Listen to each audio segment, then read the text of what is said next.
Quanto custa um milagre? Uma garotinha esperta de apenas 6 anos de idade ouviu seus pais conversando sobre seu irmãozinho mais novo. Tudo o que ela sabia era que o menino estava muito doente e que estavam completamente sem dinheiro. Iriam se mudar para um apartamento num subúrbio no próximo mês, porque seu pai não tinha recursos para pagar as contas do médico e o aluguel do apartamento. Somente uma intervenção cirúrgica muito cara poderia salvar o garoto, e não havia ninguém que pudesse emprestar-lhes o dinheiro. A menina ouviu seu pai dizer à sua mãe chorosa, com um sussurro desesperado: somente um milagre poderá salvá-lo.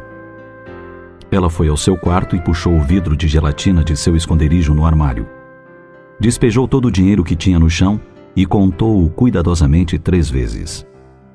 O total tinha que estar exato. Não havia margem de erro. Colocou as moedas de volta no vidro com cuidado e fechou a tampa. Saiu devagarinho pela porta dos fundos e andou 5 quarteirões até chegar à farmácia. Esperou pacientemente que o farmacêutico a visse e lhe desse atenção, mas ele estava muito ocupado no momento.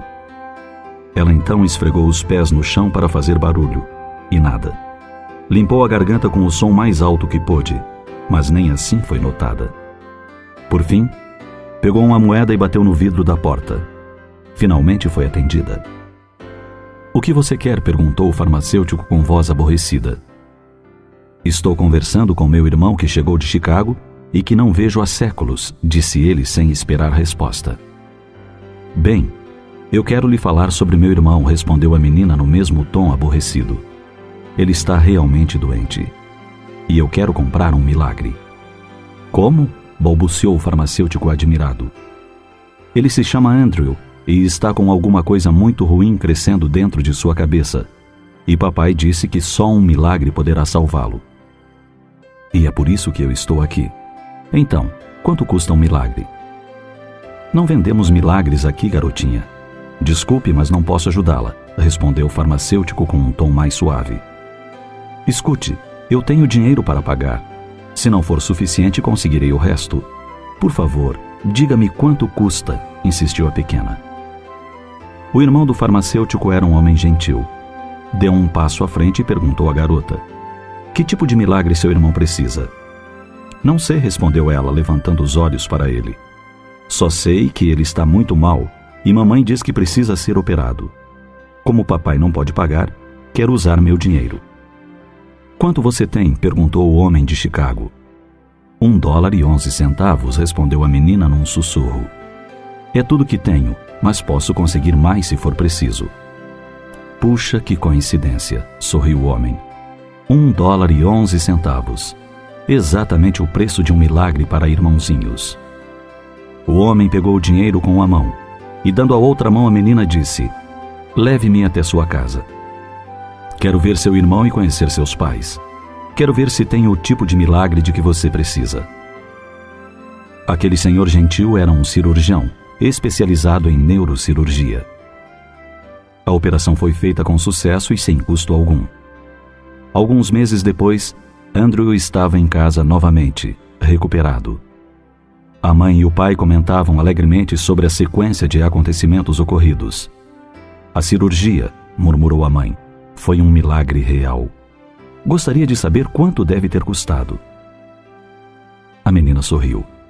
Ela sabia exatamente quanto custa um milagre. $1,11. Mais a fé de uma garotinha.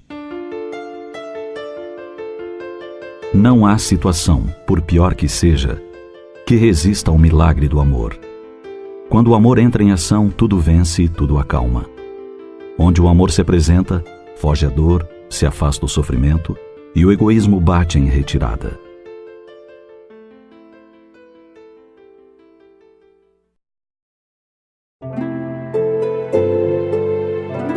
A maior dor.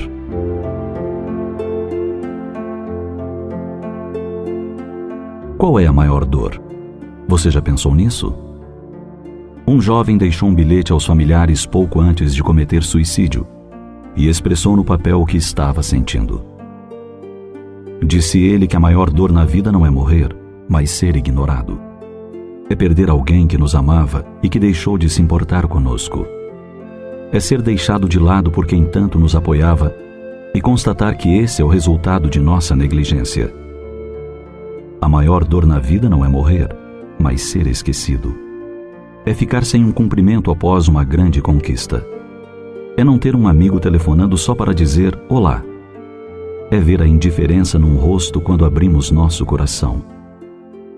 O que muito dói na vida é ver aqueles que foram nossos amigos sempre muito ocupados, quando precisamos de alguém para nos consolar e nos ajudar a reerguer o nosso ânimo. É quando parece que nas aflições estamos sozinhos com as nossas tristezas. Muitas dores nos afetam, mas isso pode parecer mais leve quando alguém nos dá atenção. É bem possível que esse jovem tenha tido seus motivos para escrever o que escreveu. Todavia, em nenhum momento deve ter pensado naqueles que o rodeavam.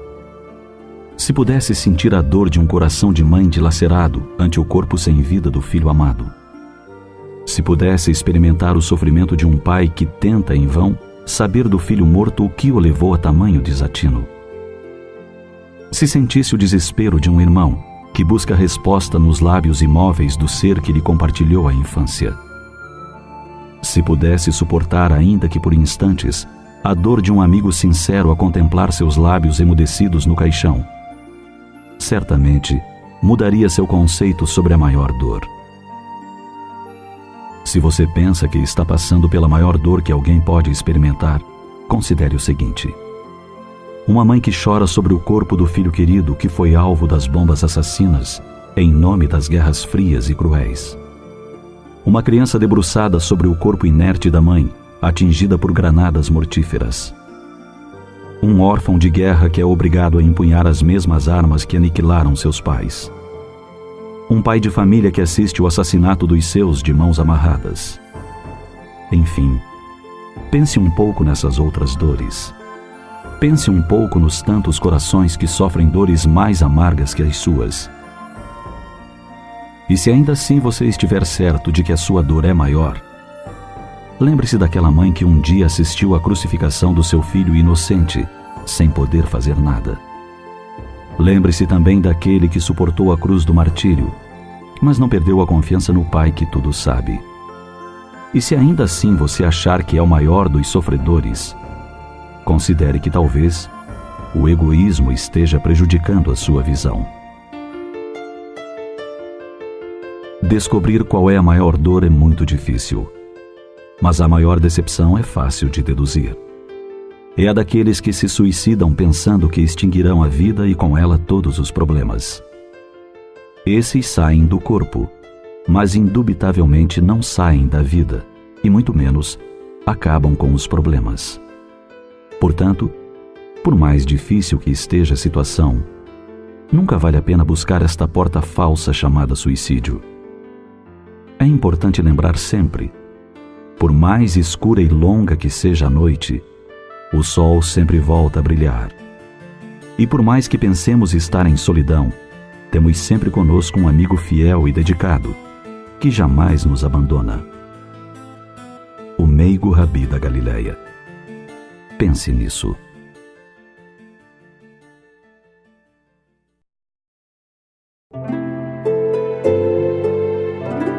Enfrentando a depressão.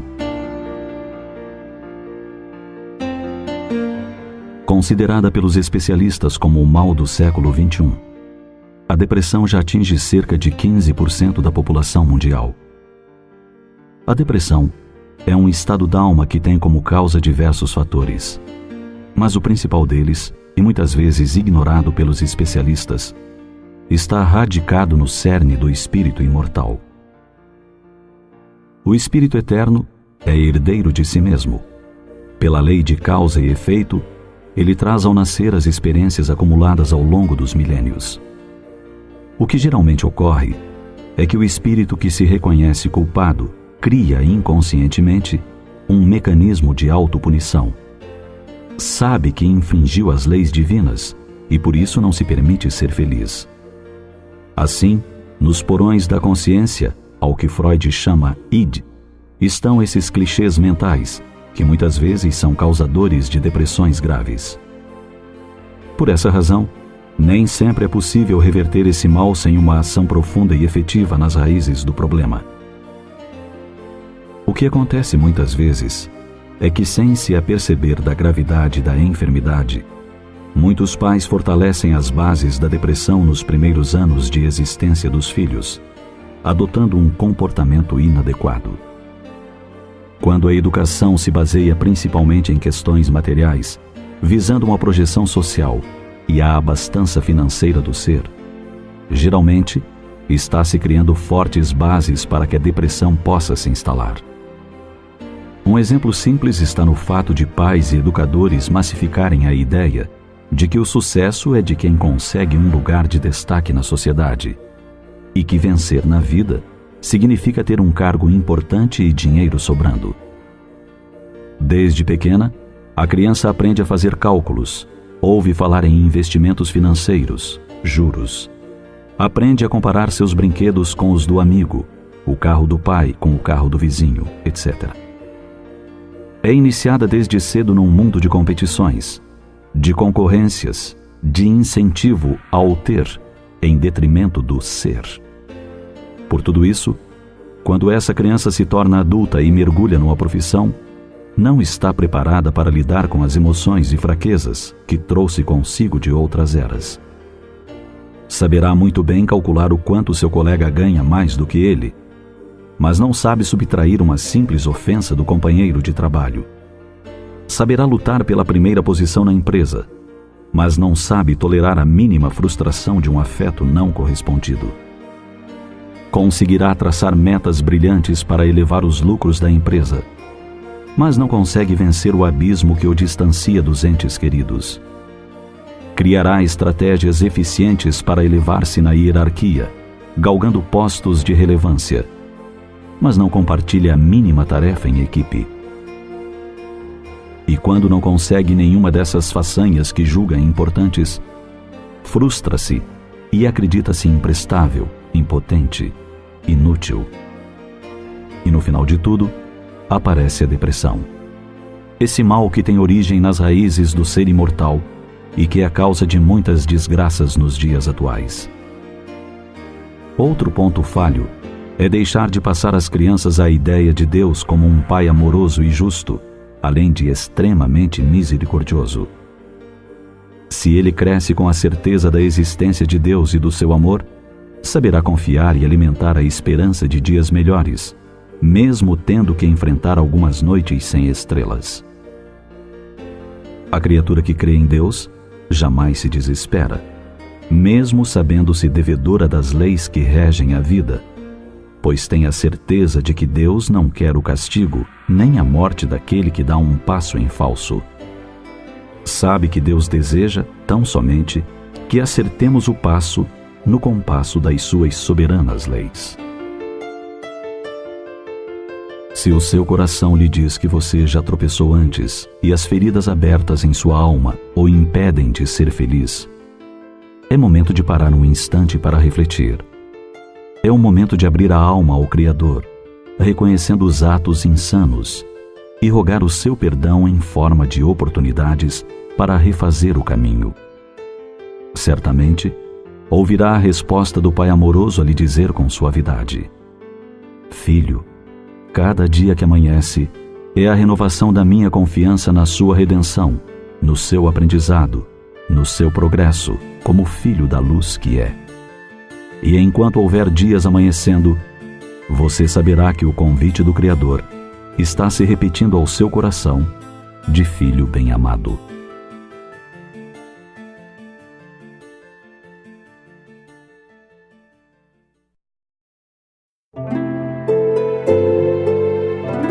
Tesouros íntimos. Se você recebesse a notícia de que sua cidade será destruída em poucas horas, certamente buscaria fugir o mais depressa possível. E nesse caso, o que levaria na bagagem? Quando os soldados de Ciro o Grande estavam prestes a invadir a cidade de Priene, na Jônia, a população preparava-se para a fuga. Homens e mulheres, moços e velhos, atropelavam-se em desespero, tentando salvar seus pertences mais valiosos. Apenas um homem se mantinha calmo. Era o filósofo Bias, famoso por seus dotes de cultura, moral e virtude. Era tão ponderado e íntegro que foi considerado um dos 7 sábios da antiga Grécia. As pessoas, vendo-o tranquilo e sereno, perguntaram se ele não iria preparar a carga que deveria levar. E ele respondeu simplesmente: "Eu trago tudo comigo." Aquele nobre cidadão guardava consigo os patrimônios mais valiosos da retidão, bondade e inteligência que ninguém lhe roubaria. E eram esses valores que lhe permitiam colocar-se acima das inquietações daquela hora e das preocupações com os bens efêmeros da terra. Sem dúvida, somente as pessoas que constroem essas virtudes e cultivam a fé em Deus podem permanecer tranquilas diante de qualquer situação, por mais grave que seja. Ante a notícia, por exemplo, de uma guerra atômica capaz de aniquilar a raça humana, muitos se desesperariam e o caos se estabeleceria em pouco tempo. Só aquele que edificou na própria intimidade os valores imperecíveis manteria a calma. Teria certeza da providência divina e da sobrevivência da alma. A lógica e a razão lhe dariam a convicção de que, se tudo fosse destruído, nós continuaríamos a viver, pois somos imortais. Estaria certo de que Deus não nos deixará ao desamparo. Se não houver condições de vida na terra, o Senhor nos dará outro lugar para morar, pois na sua casa, que é o universo infinito, há muitas moradas. O medo, a insegurança e o desejo de posse têm sido os grandes responsáveis pelo desespero e pela depressão de muitas criaturas. A insegurança, filha da falta de fé, gera uma espécie de ansiedade que facilmente conduz à depressão, infelicitando e matando a esperança.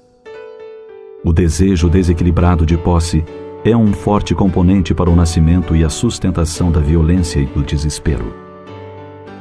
A vida agitada, as privações materiais, as provações morais, os conflitos de convivência familiar ou social só serão superados com tranquilidade por aqueles que cultivam a paz na intimidade.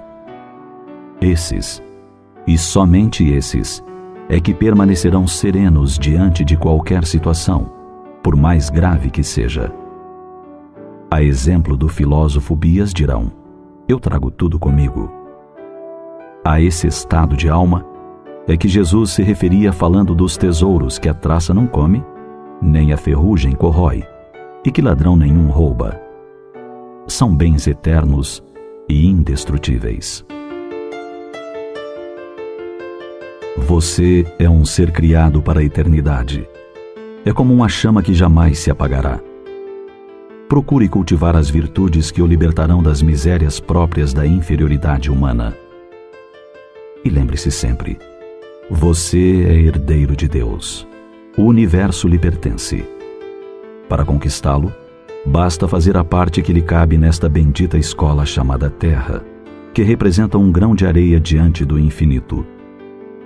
Por tudo isso, vale a pena começar agora a cultivar os tesouros morais que nos credenciarão ao voo definitivo, rumo à grande luz, rumo aos altos cimos, onde a felicidade já é uma realidade. Pense nisso.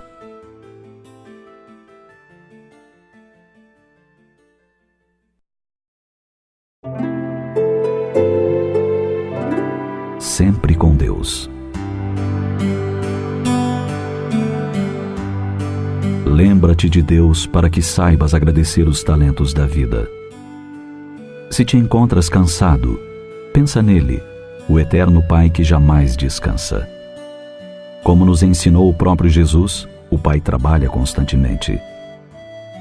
Se te encontras triste, eleva a Deus os teus sentimentos, meditando na alegria solar com que todas as manhãs a infinita bondade do Pai dissolve as trevas, anunciando um dia novo de oportunidades. Se estás doente, pensa em como Deus, na sua compaixão e equilíbrio, reajusta os quadros da natureza. Pensa em como, após a tempestade que arranca árvores centenárias e destrói montanhas, tudo se asserena. Se te sentes incompreendido, ainda assim, volta-te para Deus. Ele, o eterno doador de todas as bênçãos, quantas vezes é incompreendido pelas criaturas que criou e sustenta. Mesmo assim, a sua paciência inesgotável não desanima, aguardando que nos decidamos por abandonar nossas imperfeições. Se te sentes humilhado, entrega a Deus as dores da tua sensibilidade ferida ou do orgulho menosprezado, refletindo no anonimato com que Ele esconde a sua imensa grandeza, servindo-nos todos os dias. Se te sentes sozinho, busca a companhia sublime de Deus na pessoa daqueles que seguem na retaguarda, cambaleantes de sofrimento. Os mais solitários que tu mesmo, que se encontram em provações mais difíceis que as tuas. Procura aqueles que a miséria encara todas as horas e necessitam da tua ajuda para matar a fome, a sede, acalmar a dor. Sai de ti mesmo e procura-os. Eles se encontram nas favelas, nas praças, nos hospitais, nos asilos, nas prisões. Talvez, ao teu lado, nos familiares que te esperam um gesto de carinho, uma palavra amiga, um pouco de atenção. Se estás aflito, confia a Deus as tuas ansiedades. Fala-lhe de tudo aquilo que te vai na intimidade. E nele, que é o amor, todas as tuas tormentas haverão de se acalmar. Enfim, seja qual for a dificuldade, recorda o todo misericordioso que não nos esquece.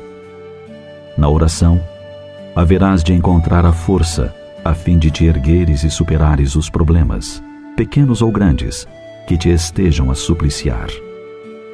Na oração, que é rota de luz, não haverá de te faltar o ânimo para enfrentar mais este dia com coragem, bom ânimo e alegria, porque afinal de contas, dia como este nunca houve e nem haverá igual. Na vida, auxilia quanto puderes. Faze o bem sem olhar a quem. Imagina que és o lavrador e o teu próximo é o campo. Tu plantas e o outro produz. Tu és o celeiro, o outro é o cliente. Se desejas seguir para Deus, pensa que entre Deus e tu mesmo, o próximo é a ponte. O Criador atende às criaturas através das criaturas. Por isso mesmo, é preciso viver e servir.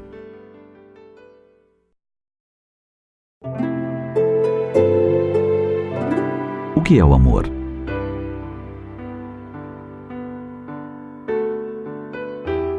Numa sala de aula onde havia várias crianças, uma delas perguntou à professora: Professora, o que é o amor?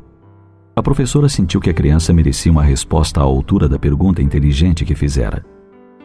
E como já estava na hora do recreio, pediu para que cada aluno desse uma volta pelos jardins da escola e trouxesse o que mais despertasse nele o sentimento de amor. As crianças saíram apressadas e depois de alguns minutos voltaram à sala. A professora esperou que todos se sentassem e, quando o silêncio se fez na pequena sala, cobrou a tarefa que lhes dera. Quero que cada um mostre o que trouxe consigo. A primeira criança disse: Eu trouxe esta flor, não é linda? A segunda falou: Eu trouxe esta borboleta.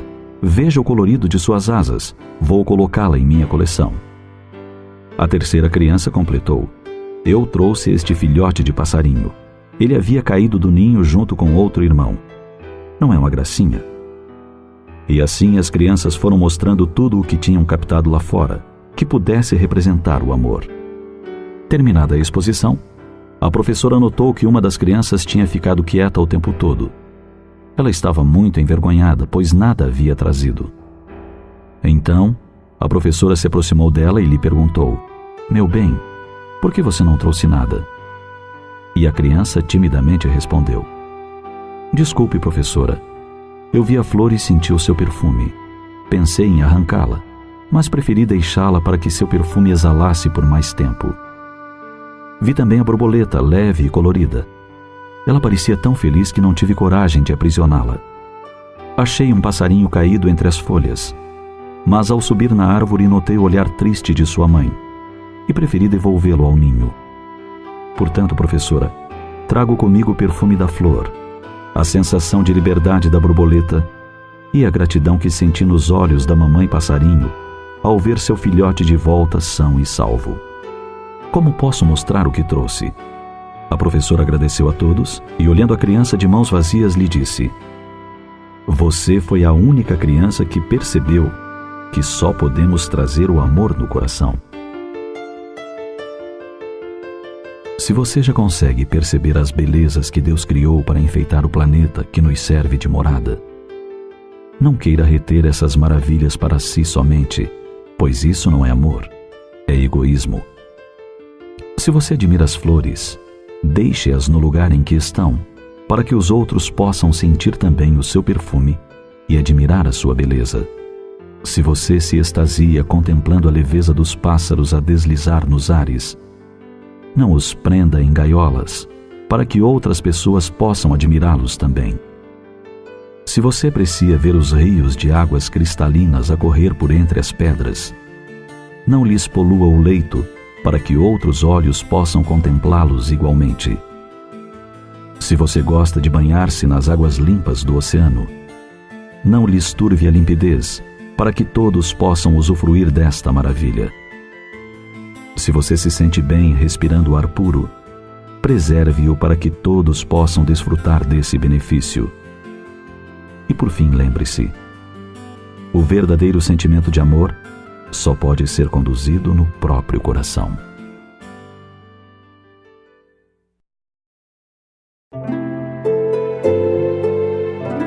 Não estrague o seu dia.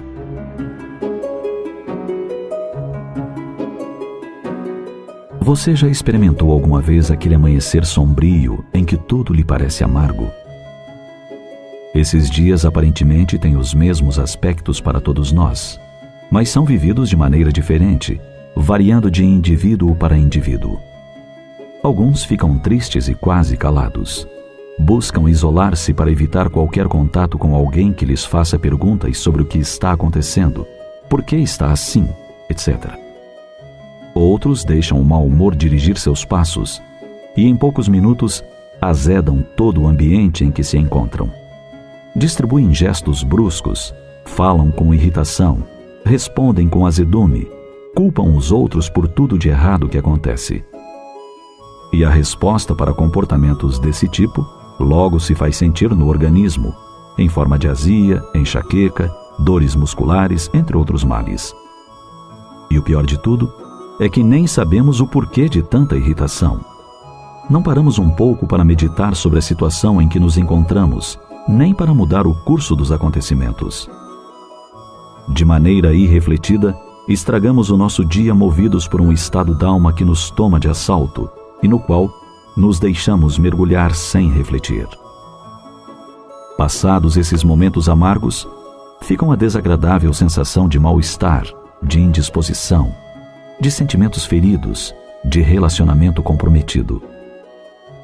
Assim, se você sentir que está diante de uma manhã sombria, de um momento amargo, vale a pena tomar medidas urgentes para não se deixar cair nas armadilhas.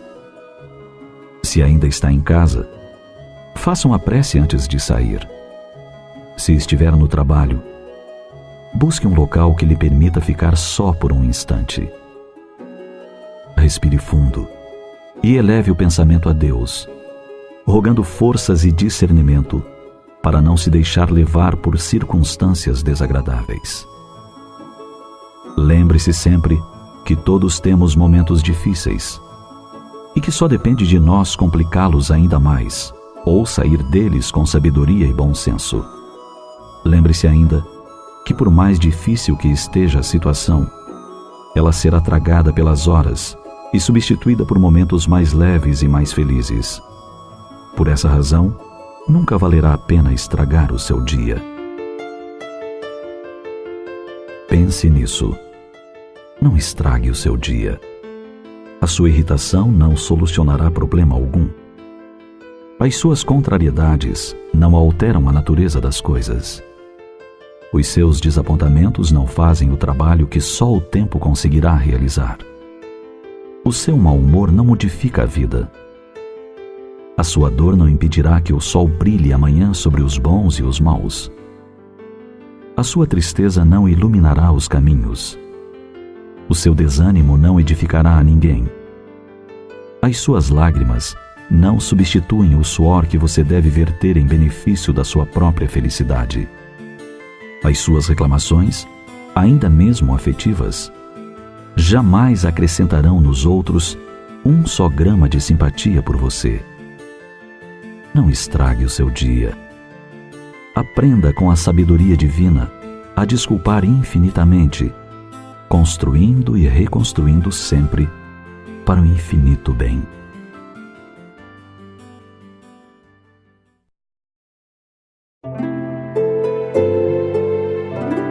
Divino Farol. Conta-se que um capitão ainda bastante jovem tinha acabado de se formar na escola de oficiais da Marinha e estava servindo num grande navio de guerra. Sua frota estava fazendo exercícios no arquipélago, em meio a milhares de ilhas. Eles já estavam chegando ao final do dia. O tempo estava péssimo, com névoa densa e a visibilidade muito ruim. Num certo momento, o vigia avisou ao comandante que havia uma luz piscando do lado direito. O comandante perguntou se a luz estava constante ou em movimento, e o vigia confirmou que a luz estava parada e num curso de colisão. O comandante mandou uma mensagem para o suposto navio, informando que ele estava numa rota de colisão e que seria necessário mudar seu curso em 20 graus imediatamente. Recebeu a seguinte mensagem: é melhor vocês mudarem seu percurso imediatamente. O capitão pensou que a tripulação do outro navio não sabia quem ele era e transmitiu outra mensagem: eu sou um capitão, por favor, mude seu percurso em 20 graus. Veio outra mensagem: eu sou marinheiro de segunda classe, senhor, e estou alertando que é preciso mudar o curso do seu navio, senhor. O comandante ficou enfurecido e enviou sua mensagem final: estou no comando da mais importante nau da frota. Não podemos manobrar tão rápido. Mude seu curso imediatamente. Isto é uma ordem. Então, o comandante recebeu a mensagem final: senhor, é impossível mudar nossa rota. Isto aqui é um farol, e eu sou apenas o faroleiro. Ao longo da sua trajetória evolutiva, não foram poucas as vezes que homens investidos de cargos importantes ou em posições de destaque têm se deixado levar pela soberba e pela vaidade, a ponto de não perceber a realidade que os cerca. A história registrou inúmeras dessas situações, mas a mais célebre foi a ocorrida com Jesus. Quando o mestre de Nazaré se posicionou diante dos doutores da lei, dos poderosos, dos que se julgavam acima do bem e do mal, qual farol iluminando a noite escura dos corações, foi crucificado.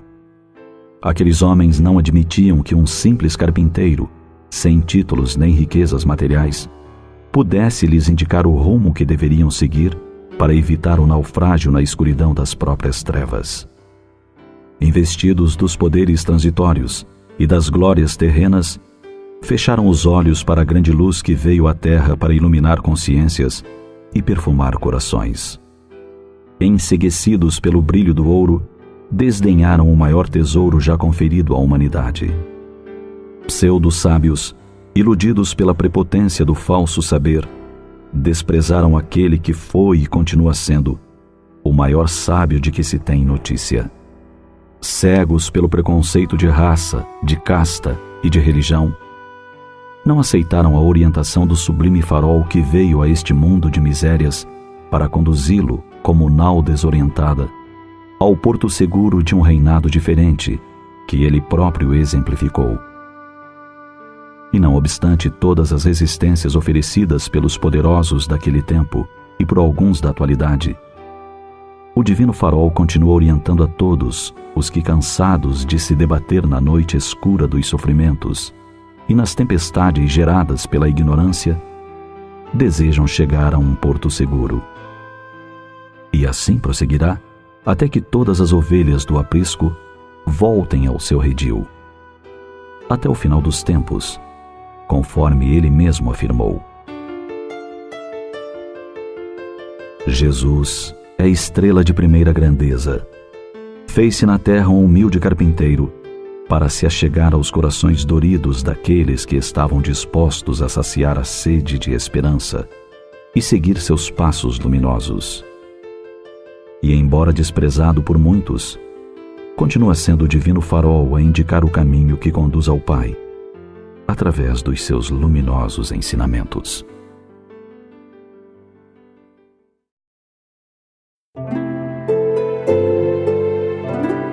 Deus não tem pressa.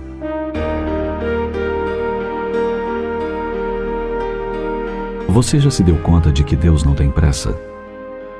A pressa é um dos maiores males dos tempos modernos. É como se a humanidade desejasse acelerar os acontecimentos num período de tempo muito curto. E a educação das nossas crianças não foge à regra. Quando nosso filho procede com infantilidade aos 5 anos de idade, por exemplo, dizemos: por que não se comporta como um homenzinho? Qualquer pessoa sensata sabe que ele não é um homenzinho. Mas queremos que a criança haja como adulto, não porque seja bom para ela, mas porque é conveniente para nós. Talvez não porque achemos isso certo, mas porque estamos impacientes. Roubamos os nossos filhos quando os fazemos atravessar às pressas a infância. Também a nós logramos porque perdemos a oportunidade de nos deixar contagiar pela sua inocência, sua curiosidade espontânea, sua admiração natural, sua alegria sem restrições. Muitas vezes, a nossa impaciência impede o desenvolvimento de grandes inteligências e de grandes almas, porque esquecemos de que a assimilação do bem é um processo lento. Certa vez, um pai perguntou ao diretor de uma universidade se o currículo escolar não poderia ser simplificado para que seu filho pudesse ir por um caminho mais curto. Sem dúvida, respondeu o educador. Tudo depende, porém, do que o Senhor queira fazer do seu filho. Quando Deus quer fazer um carvalho, leva 100 anos. Quando quer fazer uma abóbora, precisa apenas de 3 meses. É comum nos esquecermos de que as engrenagens das nossas vidas estão interligadas com as do Criador. Assim sendo, como os dentes das engrenagens dos planos de Deus são mais fortes do que os das nossas, quando aceleramos mais que Deus, as nossas se quebram. E por essa razão, cansamo-nos, despedaçamo-nos. A natureza nos oferece muitas indicações de que o nosso ritmo alucinado não é normal. Quando saímos dos lugares superlotados, fugimos dos horários e andamos por entre as árvores que crescem devagar e as montanhas silenciosas que parecem estar sempre tranquilas, absorvemos um pouco da serenidade e da calma da natureza. Mas jamais devemos confundir paciência com passividade, inércia, esperando que tudo seja feito para nós. Paciência é determinação de começar cedo a empregar o tempo para realizar coisas úteis. A melhor ilustração de tudo isso pode ser o caso da menina que disse à mãe, logo depois que uma senhora de cabelos brancos saiu de sua casa: se eu pudesse ser uma velha assim, tão simpática e tão boazinha, não me importaria de envelhecer. Está muito bem, respondeu a mãe. Se você quer ser uma velha assim, convém começar desde já, pois ela não ficou assim às pressas. Pense nisso. O sol leva todo o tempo que lhe é necessário para nascer e se pôr. Não é possível apressá-lo. O gelo no lago se derreterá quando a temperatura do ar for apropriada. As aves migratórias chegarão e partirão quando estiverem prontas para isso. Até as invenções, sobre as quais o homem aparentemente exerce absoluto controle, só chegam no tempo próprio, quando a oportunidade amadureceu e a cultura está pronta para recebê-las. Uma vez mais, o mestre de Nazaré tinha razão ao dizer: primeiro a erva, depois a espiga, e por último, o grão cheio na espiga. Quis com isso dizer que tudo vem a seu tempo, sem pressa nem desespero. Pensemos nisso.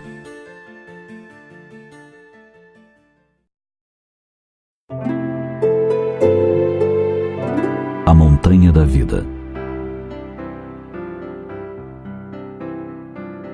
A vida pode ser comparada à conquista de uma montanha. Como a vida, ela possui altos e baixos. Para ser conquistada, deve merecer detalhada observação, a fim de que a chegada ao topo se dê com sucesso. Todo alpinista sabe que deve ter equipamento apropriado. Quanto mais alta a montanha, maiores os cuidados e mais detalhados os preparativos. No momento da escalada, o início parece ser fácil. Quanto mais subimos, mais árduo vai se tornando o caminho. Chegando a uma primeira etapa, necessitamos de toda a força para prosseguir. O importante é perseguir o ideal, chegar ao topo. À medida que subimos, o panorama que se descortina é maravilhoso.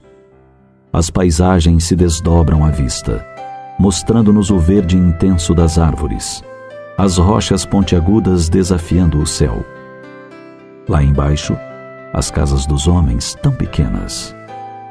É dali, do alto, que percebemos que os nossos problemas, aqueles que já foram superados, são do tamanho daquelas casinhas. Pode acontecer que um pequeno descuido nos faça perder o equilíbrio e rolemos montanha abaixo.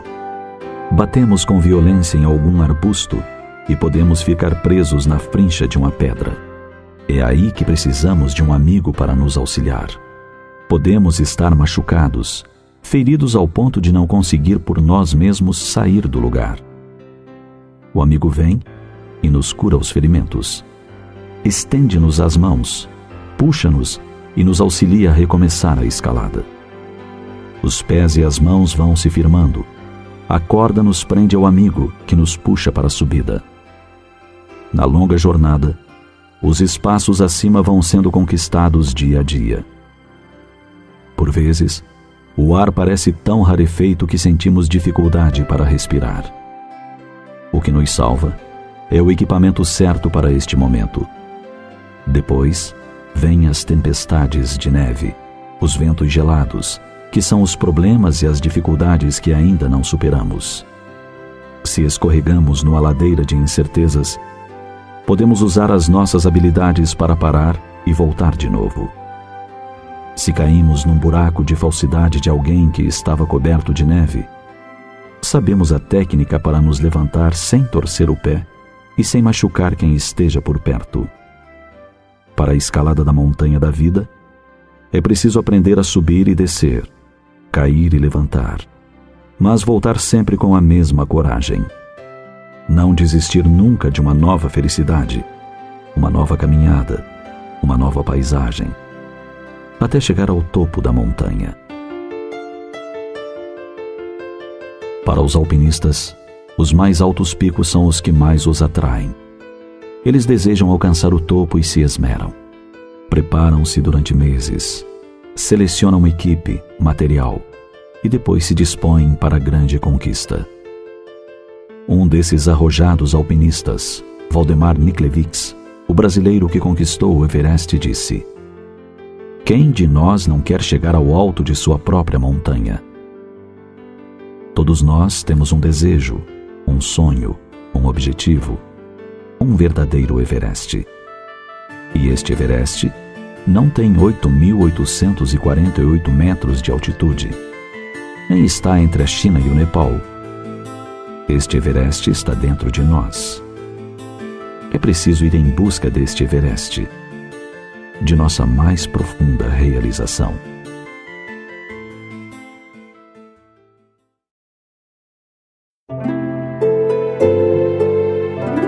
Carta de Deus.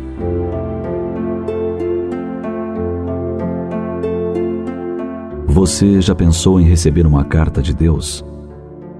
Se Deus lhe escrevesse, o que será que ele teria para lhe dizer? Talvez a carta começasse assim: "Olá, como você acordou esta manhã? Eu observei e esperei, pensando que você falaria comigo, mesmo que fossem apenas umas poucas palavras, para saber minha opinião sobre alguma coisa, ou me agradecendo por algo de bom que lhe aconteceu ontem. mas eu notei que você estava muito ocupado, tentando encontrar uma roupa que ficasse bem em você para ir ao trabalho. Então eu esperei outra vez. Quando você correu pela casa de um lado para outro, já arrumado para sair, eu estava lá. Seriam certamente poucos minutos para você dizer alô, mas você estava realmente muito ocupado.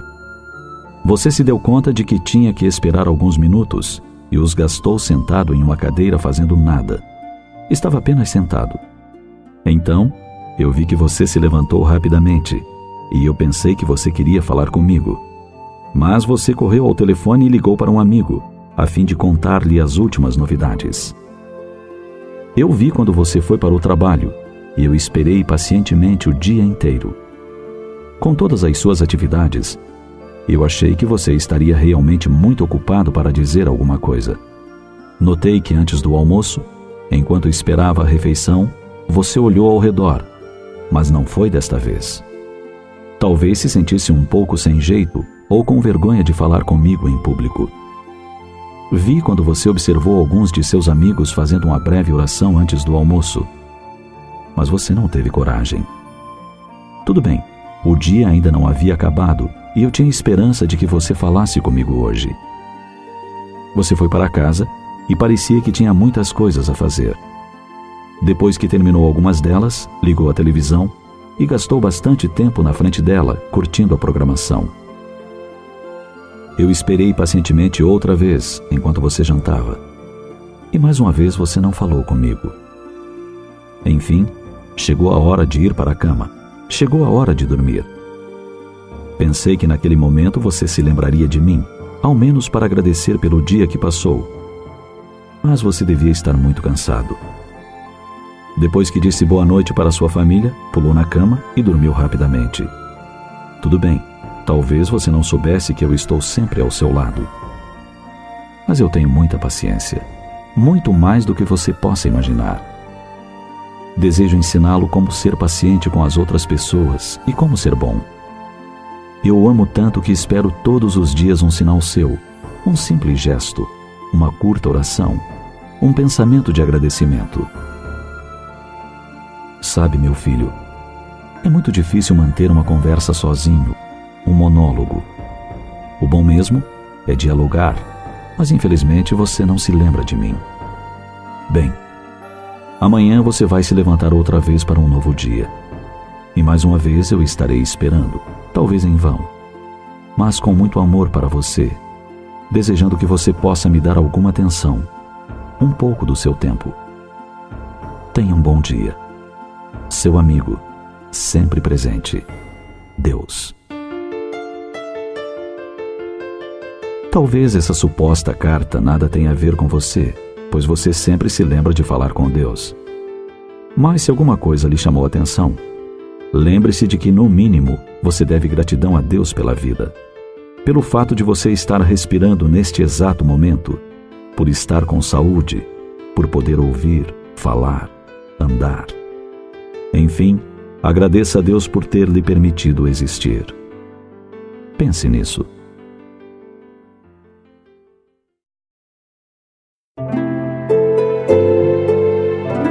Sinais de alarme.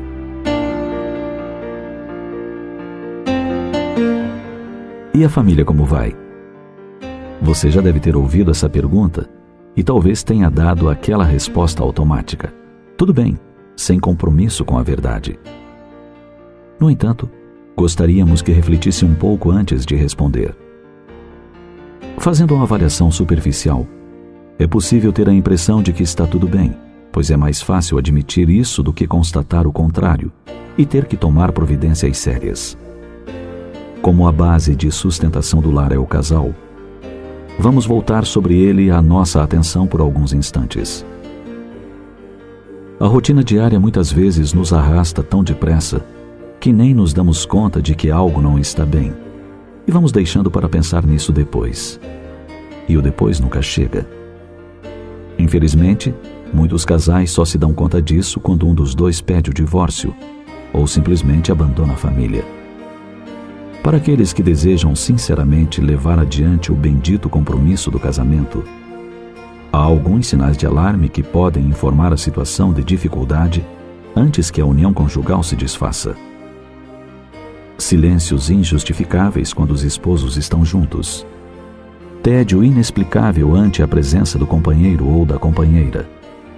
Ira disfarçada quando o marido ou a esposa emite uma opinião. Saturação dos temas habituais tratados em casa e fuga para leituras intermináveis de jornais ou inacabáveis novelas de televisão. Irritação gratuita sempre que se aproxima do lar. Desinteresse pelos problemas do outro. Falta de intercâmbio de opiniões, de diálogo constante. Atritos repetidos que desencadeiam discussões irritadiças, capazes de provocar agressões desta ou daquela maneira. Esses e outros tantos sinais de alarme indicam que a relação está enferma e precisa de socorro urgente. Portanto, antes que as dificuldades abram abismos intransponíveis e os espinhos da incompreensão produzam feridas de difícil cicatrização, é justo assumir atitudes nobres e tomar providências para sanar os males. Assumir a honestidade, que manda abrir o coração um para o outro e permite corrigir as deficiências e reorganizar o campo da afeição. É natural que surjam desacertos, mas ao invés de indiferença ou da separação, busquemos o reajustamento. Não permitir que o cansaço, a acomodação e a apatia acabem destruindo os laços do afeto necessários à manutenção do lar. Um pouco de compreensão, tolerância, renúncia e amizade são antídotos eficazes para um matrimônio enfermo. É importante considerar que a pessoa que escolhemos para formar conosco um lar é alguém que precisa da nossa ajuda, do nosso ombro amigo, do nosso mais puro afeto. É preciso tantas vezes deixar o egoísmo de lado, o orgulho, o tolo ciúme e pensar na felicidade real da família, para que possamos sentir que, de fato, a nossa família vai bem.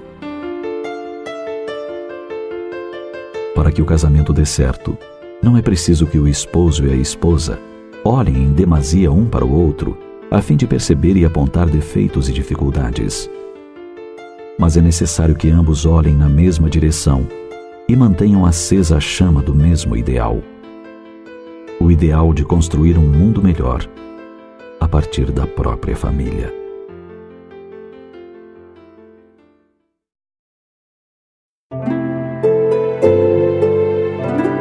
Não se deixe desestimular.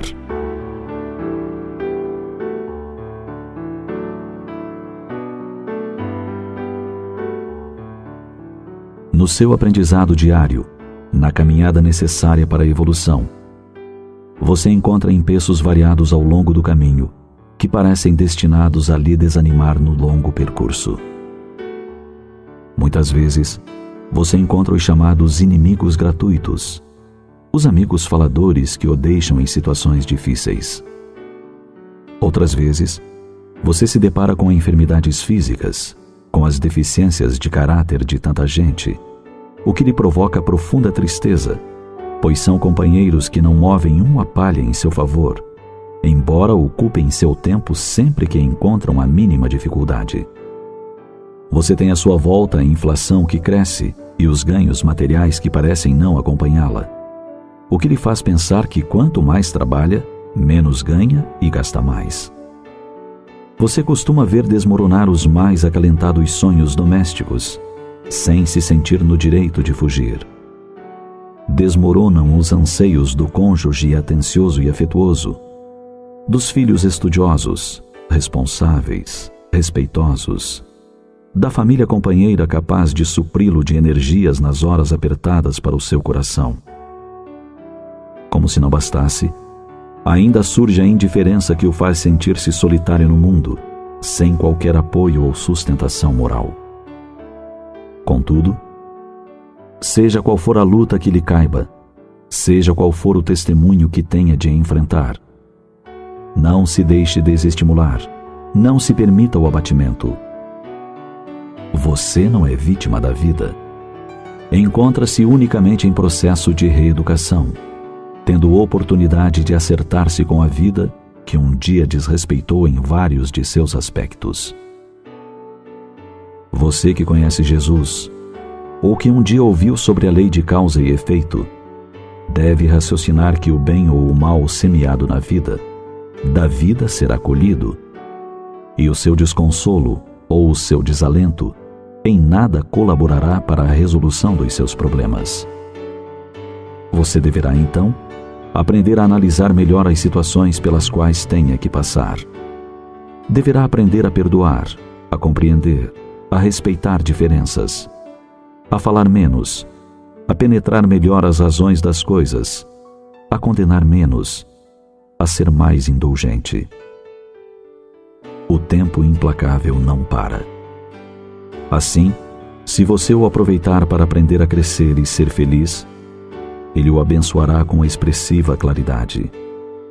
Caso o desperdice, recolhendo-se a maldição do desânimo ou a fuga, verdadeiramente terá lançado fora o mais expressivo tesouro que nos é oferecido pelo Criador, para que nos façamos ricos e felizes: o tempo.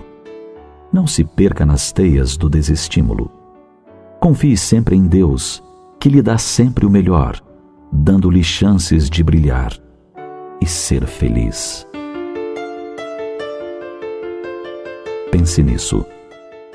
Os obstáculos que surgem no seu caminho não são para impedir seus passos, são desafios para serem superados. Cada vez que você consegue vencer uma dificuldade, sai dela mais fortalecido e mais confiante.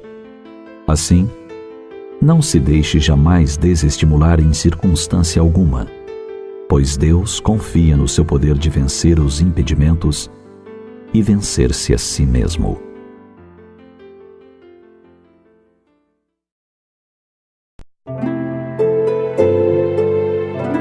Aproveitar a vida.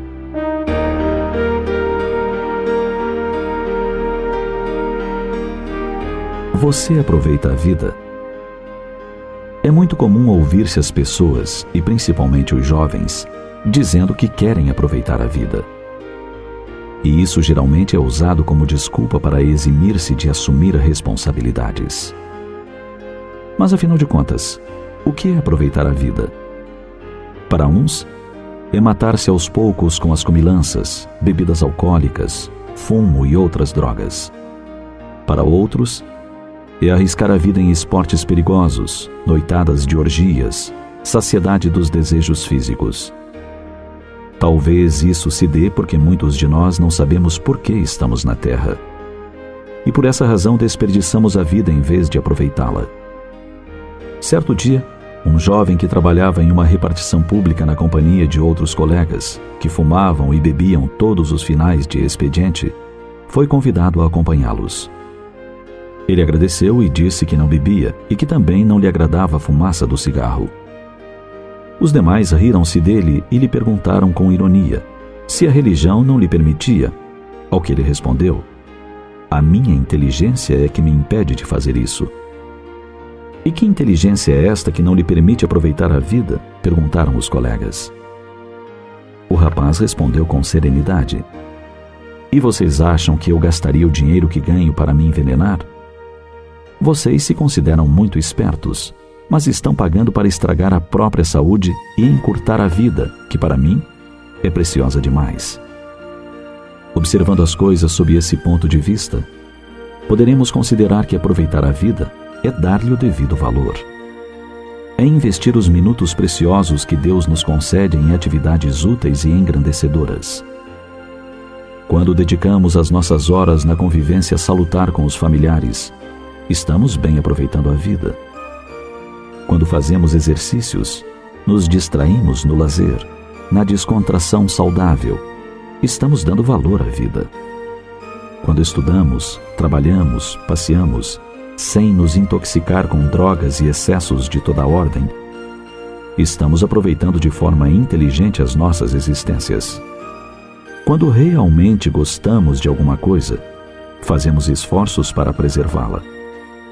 Assim também é com relação à vida. E não nos iludamos de que a estamos aproveitando acabando com ela. Se você é partidário dessa ideia, vale a pena repensar com seriedade em que consiste o aproveitamento da vida. E se você acha que os vícios lhe pouparão a existência, visite alguém que está se despedindo dela, graças a um câncer de pulmão provocado pelo cigarro. Converse com quem entrega suas forças a uma cirrose hepática causada pelos alcoólicos. Ouça um guloso inveterado que se encontra no cárcere da dor por causa dos exageros de mesa. Visite um infeliz que perdeu a liberdade e a saúde para as drogas que lhe consomem lentamente. Vislumbrando a vida por esse prisma, talvez mude o seu conceito sobre aproveitar a vida. A vida é um poema de beleza cujos versos são constituídos de propostas de luz, escritas na partitura da natureza, que lhe exalta a presença em toda parte. Por consequência, a oportunidade da existência física constitui um quadro à parte de encantamento e conquistas, mediante cuja aprendizagem o espírito se embeleza e alcança os altos planos da realidade feliz.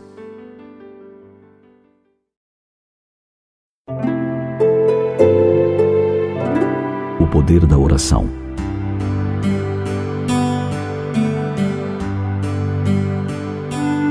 Dentre as muitas boas histórias contadas na revista Seleções, uma nos chamou a atenção pelos ensinamentos que contém. Seu autor, já homem feito, refletindo sobre o poder da oração, lembra-se de quando ainda era apenas um garotinho. Conta ele que certa manhã de primavera, sua mãe o vestiu com a sua roupa domingueira e lhe recomendou para que não saísse além dos degraus da porta da frente, pois em poucos minutos iriam visitar sua tia. O menino esperou pacientemente até que o filho do vizinho da esquina se aproximou e lhe disse um palavrão. Então, ele pulou os degraus e se atracou com o outro até caírem ambos numa poça de lama. Sua blusa branca ficou enlameada e a meia com um rasgão sangrento na altura do joelho. Lembrou-se da advertência da mãe e começou a berrar desesperadamente. Sua dor, porém, acabou quando ouviu o barulho do sorveteiro que anunciava em altos brados o seu produto. Esqueceu a desobediência e correu para casa para pedir dinheiro à mãe a fim de comprar um sorvete. Diz ele que nunca pôde esquecer a resposta que recebeu da mãe. Olhe para você mesmo. Você não está em condições de pedir nada. Foi mergulhado nessas lembranças que o autor fez um paralelo com a nossa posição diante de Deus quando oramos pedindo alguma coisa. Antes de invocar o auxílio de Deus, necessitamos voltar o olhar para nós próprios e verificar se estamos ou não em condições de pedir algo. Para que Deus nos ajude, é preciso que façamos a nossa parte conforme prescreve o Evangelho. Ajuda-te, que o céu te ajudará. Em geral, o mal dos que rogam bênçãos é que não são honestos para com Deus. É comum implorarmos graças celestes, estando de relações cortadas com familiares, amigos, vizinhos. Quando buscamos a ajuda divina, é preciso que preparemos o coração adequadamente. É inútil pedir amparo com o coração cheio de inveja, de ciúme, de malquerença, de ódio e de outros detritos morais. Nesse caso, se realmente desejamos pedir algo, que peçamos forças para vencer essas misérias morais. É comum rogarmos a Deus que nos dê saúde, e por outro lado acabamos com ela com o vício enfermiço do cigarro, da gula, do trago infeliz, das noitadas de orgias, entre outros abusos. Importante que meditemos um pouco mais a respeito da nossa real vontade de receber ajuda divina, uma vez que Deus sabe das nossas intenções mais secretas. Antes de buscar ajuda através da prece, olhe para você mesmo e veja se está em condições de pedir alguma coisa. Verifique se está fazendo a parte que lhe cabe. Se o templo do seu coração está devidamente limpo e arejado para receber as bênçãos do Criador. Lembre-se sempre da recomendação do Cristo. Ajuda-te que o céu te ajudará. A condição é que nos ajudemos primeiro, fazendo a nossa parte, para depois merecer a ajuda do alto. Importante que entendamos bem os mecanismos da oração. Pedir, saber pedir e, acima de tudo, merecer.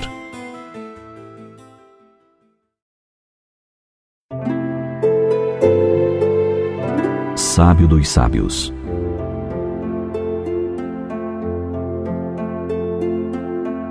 Numa noite que se perde na poeira do tempo, uma estrela de primeira grandeza brilhou no firmamento.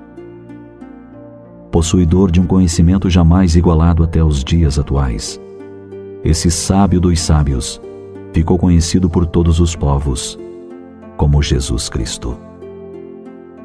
Ninguém até hoje sabe o que ele sabia, nem faz o que ele fazia.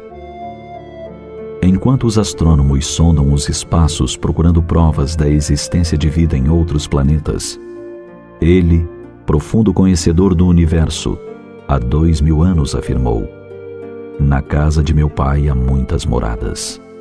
Enquanto os meteorologistas procuram as causas dos fenômenos climáticos, ele, como quem conhecia as leis que regem a natureza, ordenou a tempestade que se aquietasse, e assim se fez.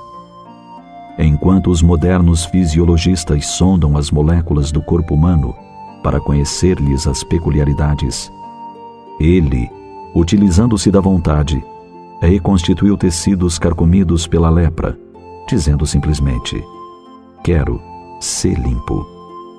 Excelente físico, desafiou a lei da gravidade andando sobre as águas, proeza que até agora nenhum cientista ousou imitar.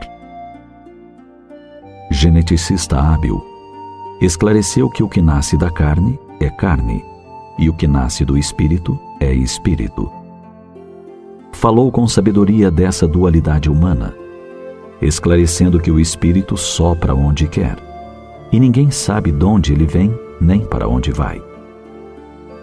Psicopedagogo jamais igualado, usou os mais excelentes métodos de educação, ensinando com maestria incomparável.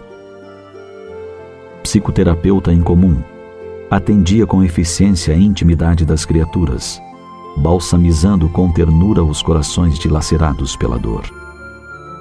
Falava em sua língua pátria e todos, vindos das mais variadas procedências, o entendiam. Mais importante, falava ao ar livre para centenas de espectadores e todos o ouviam, sem utilizar-se dos aparelhos de amplificação da voz hoje conhecidos. Poeta divino, fez vibrar as cordas mais sutis da harpa viva do coração humano, cantando as bem-aventuranças eternas. Médico incomum, restituiu a visão a cegos, curou paralíticos do corpo e da alma, restabeleceu a esperança aos desalentados. Magnetizador excelente, com um simples gesto, reanimou pessoas dadas como mortas. Orador incomparável, impressionou os doutores da lei com suas palavras lúcidas e coerentes, despertando temor e admiração ao mesmo tempo.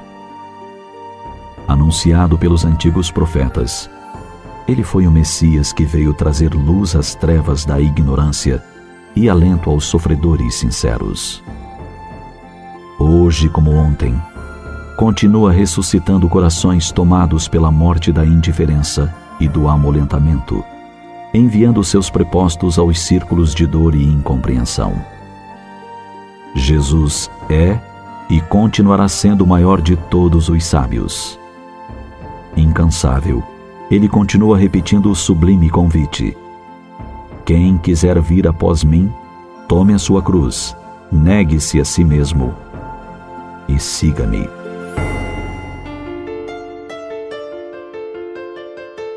Jesus é um modelo da perfeição moral a que o homem pode aspirar na Terra. Criado muito antes que a humanidade terrestre, veio ensinar o caminho que conduz à felicidade, por já tê-lo trilhado. Nesse sentido, é que o apóstolo João anotou no capítulo 8, versículo 58, o que Jesus mesmo afirmou: antes que Abraão existisse, eu sou.